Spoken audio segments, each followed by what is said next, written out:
All right, welcome to our first Essential Skills Live. I just want to start by saying thank you to everyone who joined, especially those of you who purchased a book, Essential Skills for a Career in People Analytics. This is a passion project book that I started quite a few years ago with the idea that we can get more by giving advice to others. I started this book because when I got into people analytics, I didn't have anyone to call or to get help or advice for. I didn't know what to do. I wanted to learn and build my skills, but I had no idea what I should do. So this book is just meant to try to provide some of that out to others. For our session today, what I want to do is give everyone an opportunity to build some of those essential skills. And I'm lucky that we have with us an amazing people analytics leader. So, one of my longtime friends and inspiration for me, a teacher for many, and I'm excited for us to hear more. Before I kick it over to Amit, I will just introduce myself to those who don't know me. My name is Heather Whiteman. I did people analytics for a very long time and now am a professor of people analytics. I teach people analytics at both the University of Washington as well as UC Berkeley in the Haas School of Business. And I'm excited because now I get to learn from our wonderful guest, Amit.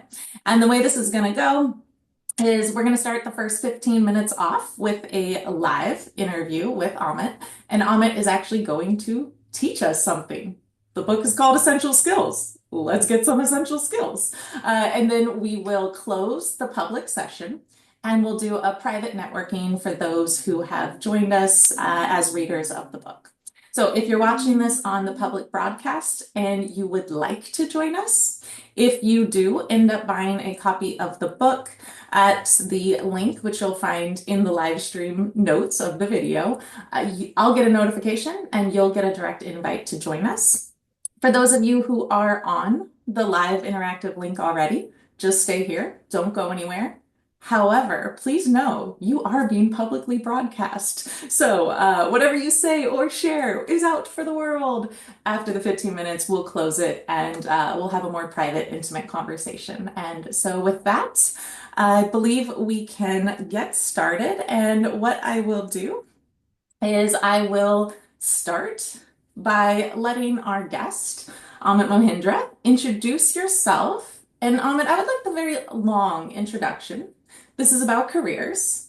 Please give me the long introduction of who are you and explain your career journey, especially of how you got into people analytics and where you've taken it today. So thank you for joining us. Who are you? What is your career journey? Hey, Heather. Hi, everyone. Thank you so much for joining this session. Uh, you know, Heather, I wish I had your book when I started many, many years ago because there was nothing called people analytics at the time. And I spent a lot of my time and energy trying to explain to people what it was and what I was doing. And so your book is super timely, super useful. And I also have been, in turn, very inspired by you.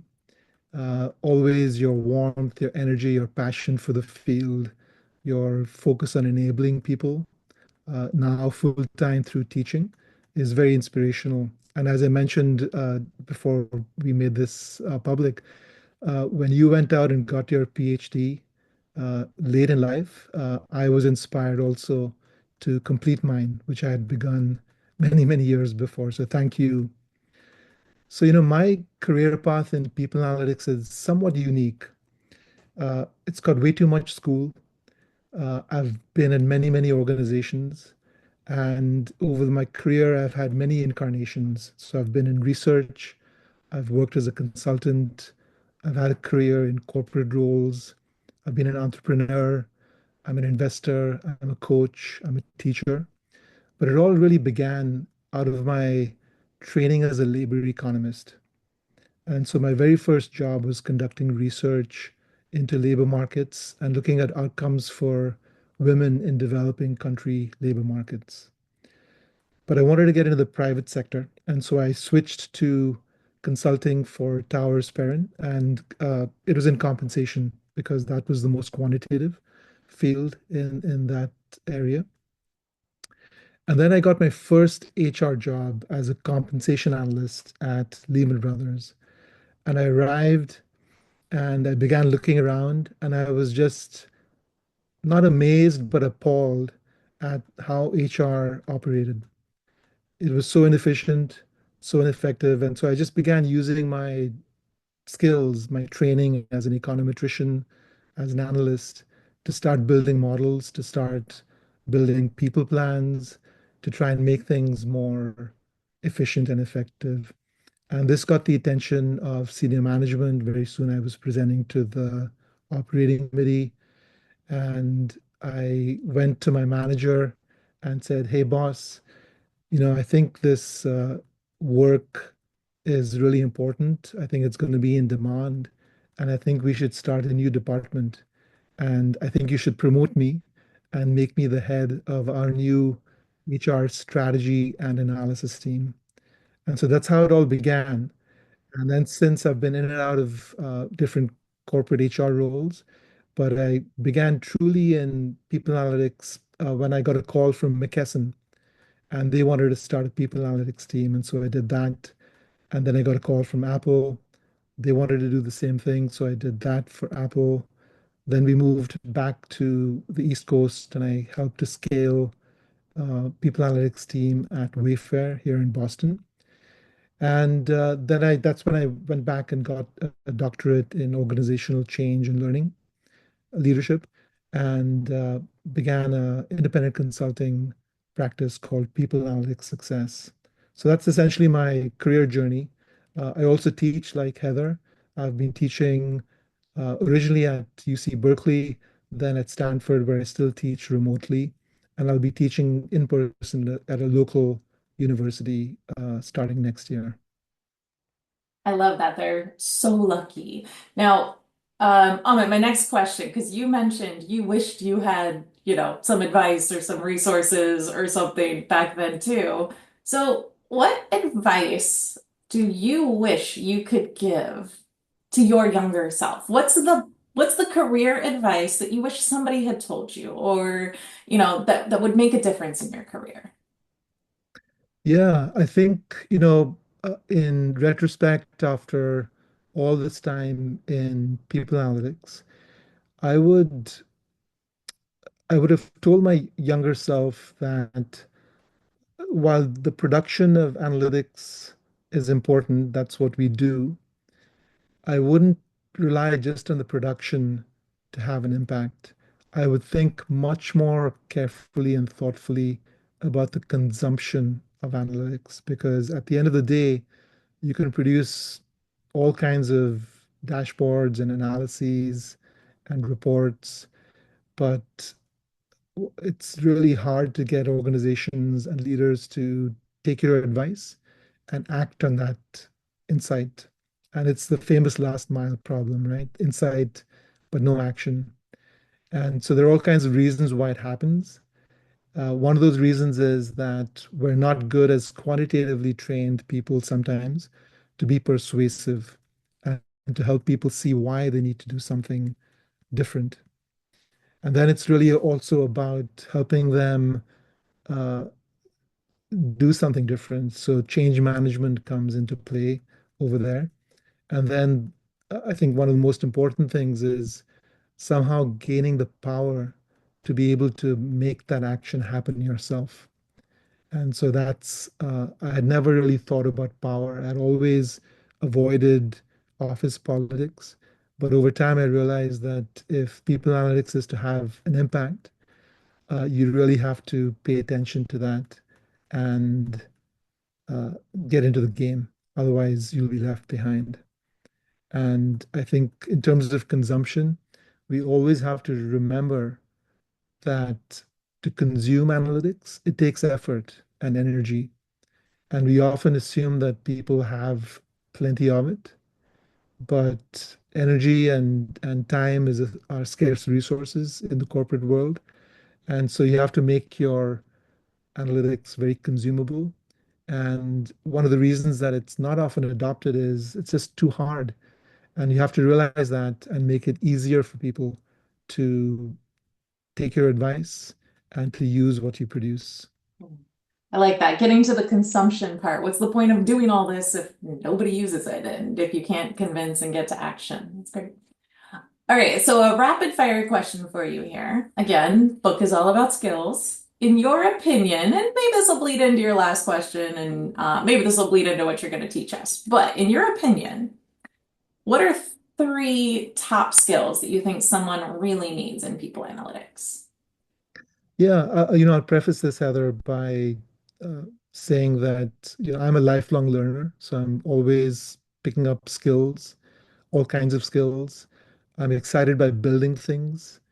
I love, like you, nurturing talent in teams, and I thrive on change and transformation.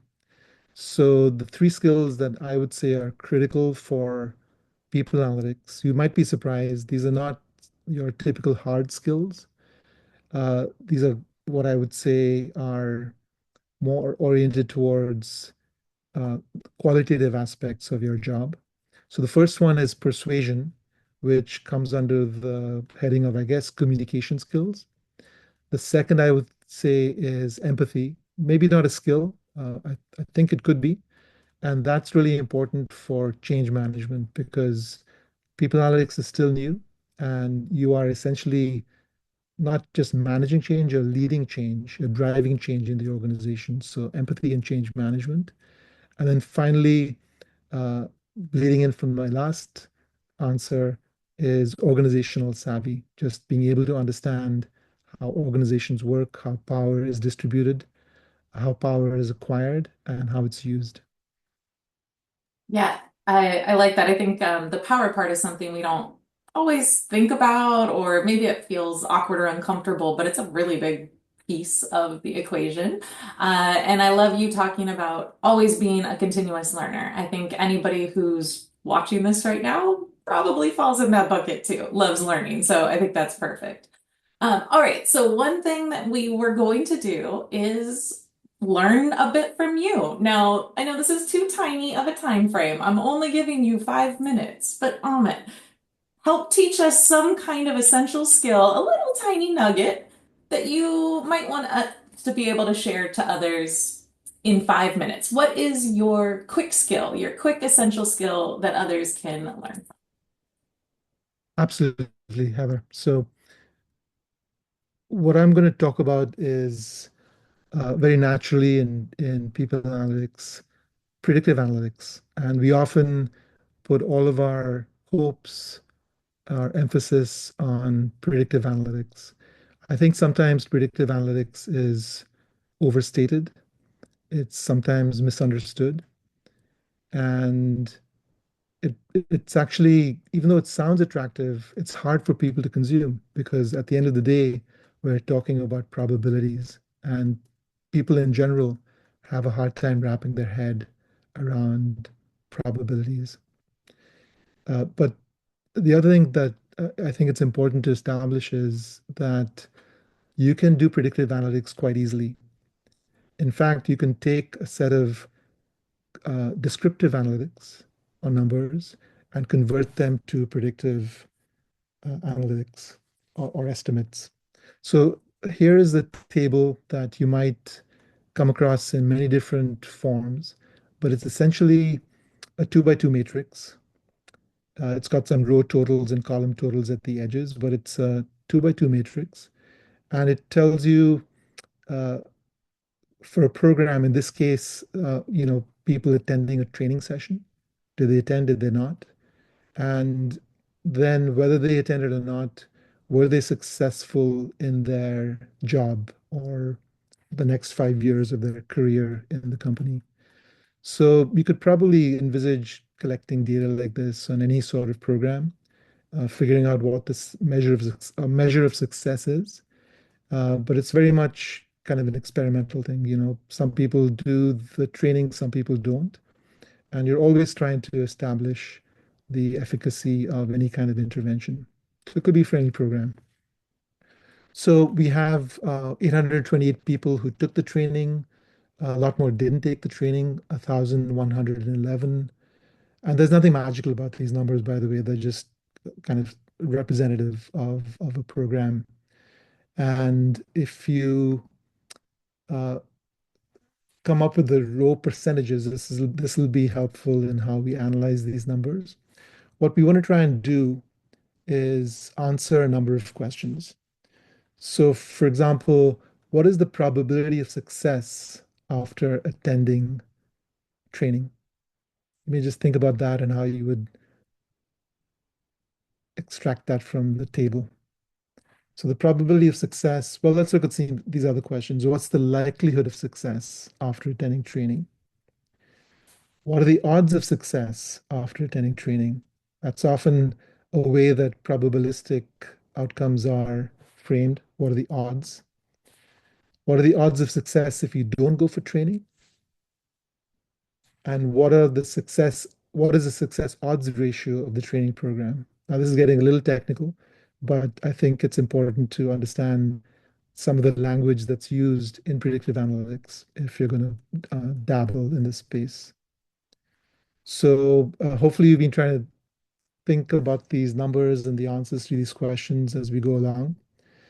But the probability of success is just that first row, right? It's 0.42, it's 350 divided by 828.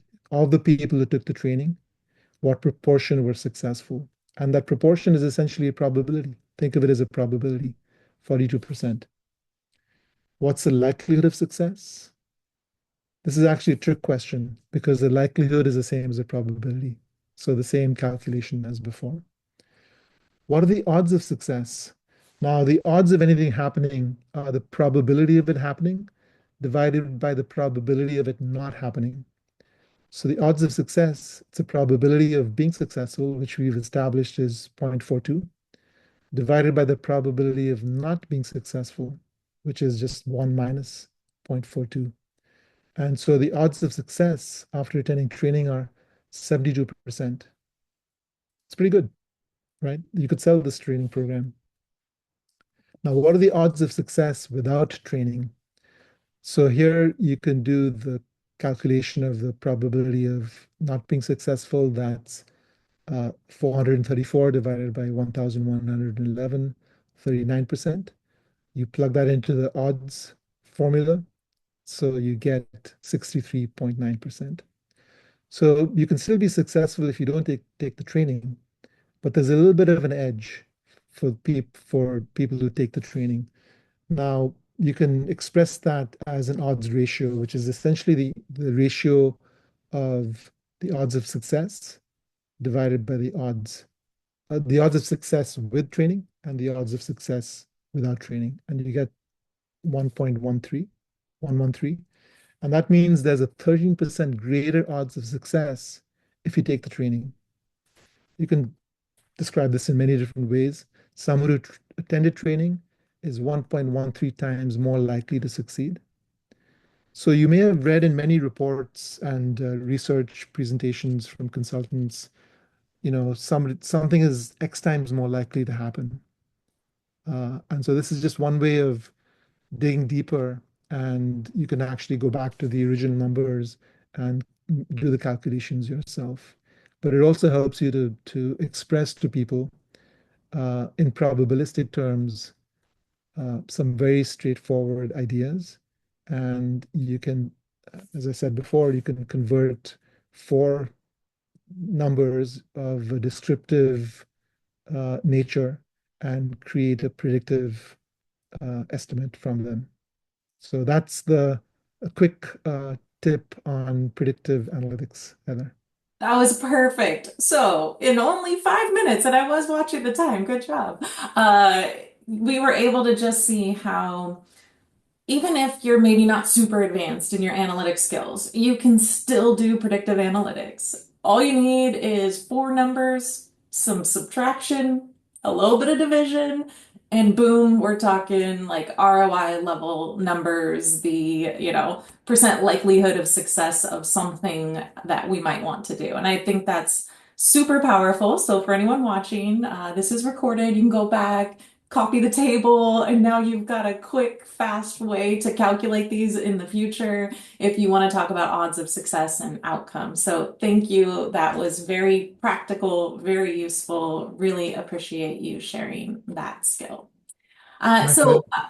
yeah, I did want to give a chance for those who are here in the live session. Again, the live participation is for a subset of our individuals. If anyone has questions for Amit while we're still broadcasting that you think others would like to know, please feel free to either come off mute or if you prefer, you can put it in the chat. But if there are any questions from our live audience for Amit, happy to cover some of those before we close the live stream. I have a question, which, you could choose to use this or not, but my question is kind of I'm finding myself in a role now where I'm not directly in a people analytics role. However, there's a lot of analytics within like I'm a recruiting ops PM, and so it's like I would love to just hear, maybe a little bit more about how you were like, hey, I looked around and I saw all these issues, and like how maybe like somebody can do that while still, like, I still have my core job I have to do. But I do want to be doing more analytics and the work I'm doing that has like a bit more wider reaching impact, like outside of my individual team. So I'd love to hear you speak maybe a little bit more about how we could think about not only talking to our own manager, but also other teams about the importance of using analytics in a systemized way to make decisions. Yeah, great question, Tanya. I think the most important thing is just to do the analytics, to identify that business problem, to apply some analytical methodologies. Sometimes even just putting all the data together in a usable format for other people to consume and use is super helpful. So any way you can just add value in whatever job you're doing, you don't have to be in the people analytics team to be doing people analytics. And my hope always in any people analytics team that I start and lead is that we have very close collaboration with our other analytics folks across the company, and we share all kinds of things. But also that, you know, the work is not limited to just the team. It would be awful if everyone just came to us for everything. My idea of successful people analytics is when everyone is doing it, it's sort of business as usual. Analytics is the mindset of the organization uh, within HR and outside, and everyone's looking at it. So just I would do whatever you think makes sense. Do the analytics, talk to people about it, let it be known, and the recognition, the partnership, the requests to jump into other projects, all these things will come. Great. I think we have time for one quick one that we'll keep on the public, and then people will still have time to ask private questions if they want. So is there a last public question for Amit?